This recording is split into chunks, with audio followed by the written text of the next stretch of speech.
Hi friends, जय जगन्नाथ। देखो मुझे अंडा तरकारी बनैबी से अंडा नहीं एतक देखूँ ताप कि आलू चोपा छड़े रखी गोटे मसला पेस्ट तैयारी कर मु जीरा डालचीनी अदा रसुण टमाटो और धनिया पत्रर पेस्ट बनई इठी गुंड गुंड कटा पियाज इठी अंडा भाजापी टिके लंका गुंड लुण इठी बनई एक करी मसला काश्मीर लंका गुंड हलदी गुंड राग लंका गुंड इठी हूँ जीरा पाउडर धनिया पाउडर कस्तूरी मेथी।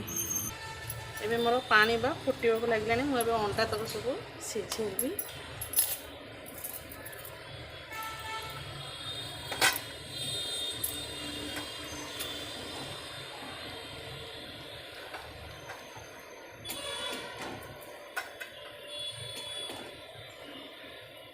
गोटे अंडा बोधे फाटी जाइए दिगुण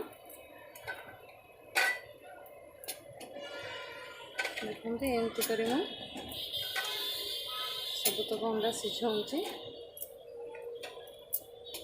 15टा अंडा नहीं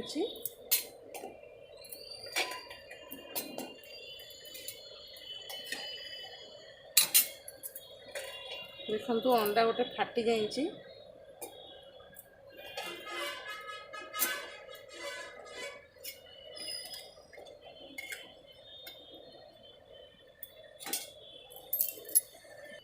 देखो आधे मुझे किसी लुण पकाऊँच अंडाटा जल्दी सिझीजापी भल से भी सिझीज। एबे मुझे घोड़े नौची घोड़े नौची भल से अंडा सिझीवाई।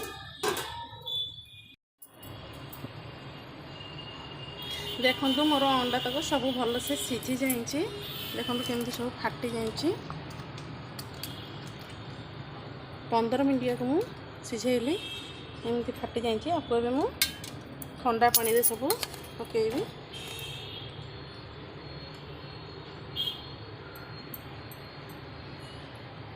देखो ठंडा पानी सब काढ़ीदेवी। देखो सबतक अंडा मुझे काढ़ी देती ठंडा पानी रे। आपको बर्तमान मुझे सबतक टिके ठंडा होगले चोपा छड़ाई देवी। तापर मुझे भाजबी टिके ठंडा हाँ छाड़ी दिंतु। देखो मुझे अंडा तक सब चोपा छड़ाई नहीं को टिके टिके माने छुरी रे काटी देती कारण फुटब से छुरी रे काटी देती। एबे मोर तेल गरम ही आसलानी। एबे सब अंडा पकई अधिका मुझे तेल पकई सब अंडा टिके लंका गुंड आ हलदी पकई नौ कलरटा आसवाई भल।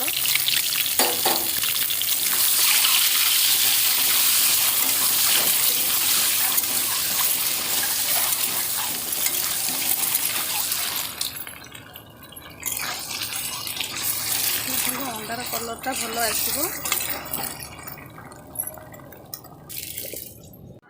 देखु एबे मोर अंडा प्रायतः भाजी ही आसला कलरफुल लगुच कारण अंडारे हलदी आउ लंका गुंड पकई मुझे भाजी से बहुत सुंदर देखा। एबे मो अंडा भाजी सारा एबे मु काढ़ी दूँगी अंडा को सब। अंडा को आगुरी फटई नहीं मु काले फुटब बोली। देखो अंडा एमती भाजिकी रखीदेली। तापर आलू मु पकई नहीं जेहेतु से तेल रे मु लंका गुंड हलदी पकई थी से आलू रे देखा जामती आलूटा को मु भाजी दूँगी। देखु एबे आलू भाजिकी मु काढ़ी देती। एबे कड़ाई रे आउ टे तेल दे नहीं एबे मुझे काश्मीर लंका गुंड पकाऊँच कलर पाई। चीनी भी पकई पारती कि मुझे काश्मीर लंका गुंड पकाऊँच। तापर भी मुझे पियाज पकई नौची। देखु पियाज पकईकरी मुझे भाजी पियाजटा को पूरा ब्राउन कलर हवा जाए भाजी।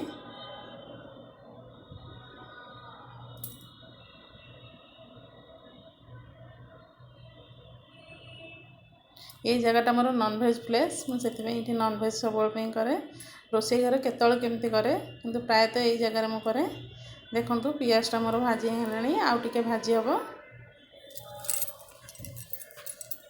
मसला कषारे तो निहाती पियाज अदा रसुण पेस्ट एगुड़ा टे भल ही कषिले ही तार बास्ना आसे और तरकारी बहुत टेस्ट लगे। देखो पियाज भाजी ही गलानी मोर जी पियाज भाजवा कथा एबे मोर हो गलानी। एबे आधे मु बटा मसला देवी एटा जीरा डालचीनी धनिया पत्र टमाटो अदा और रसुणर पेस्ट पकेली। देखो यहाँ पकई मुझे भलसे कषिबी। धनिया पत्र भी आधे बाटी देची मु डालचीनी भी बाटी देची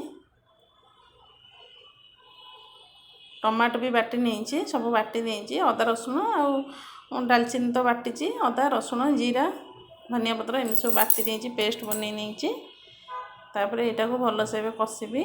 आपन चाहिए कंचा टमाटो भी पकई पारे टमाटो फ्यूरी भी पकई पारे मुझे पकई देची। एबे हलदी काश्मीर लंका गुंड जीरा गुंड धनिया गुंड कस्तूरी मेथी लुण एतक मु मसला ये कषा मसला पकईदेवी। देखो मसला तो आस्ते आस्ते कषि ही आसला।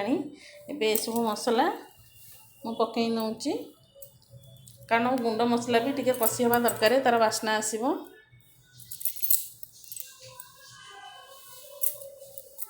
देखु एबे मसलाटा बढ़िया आगे मोर कषि ही आसला पूरा जमी मसलार तेलटा छाड़ी जीवो आपन जानबे जे मसलाटा परफेक्ट पूरा कषा हो गलानी। ए प्रायतः पूरा मसला भलसे कषि हो गलानी। मसलाटा अधिक समय कषा हुए सोरिष मसला तो समय कषा हुए किंतु पियाज रसुण मसला टी बहुत समय कषा हुए।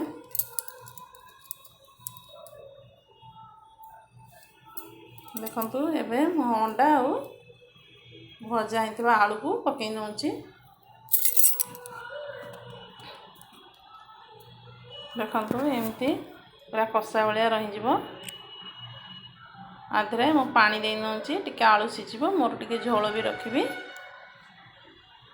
देखो ये पानी देदेली एबे मो तरकारी फुटिया गला एबे तरकारी प्रायतः हो आसला। देखु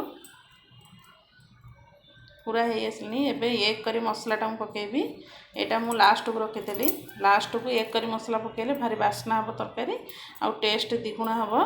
देखो मुझे एबे एक करी मसला सब पकेदेली गोटे पाउच रखीदेली से पाउचटा सब पकेदेली। एबे मोर रेडी होगा तरकारी। एबे आधे मु आउ गोटे जिनस आड करुच्ची दीटा गुजराती की गुंड करी तादरे पकई नौची जेहेतु डालचीनी बटारे दिया होता खाली गुजराती गुंडा देदेली बास्ना हाँपाई आ तरकारीटा बहुत टेस्ट हाँपाई मु केवल गुजराती डालचीनी गरम मसला यूज करे। देखो मोर तरकारी रेडी होगा रखुची। जय जगन्नाथ।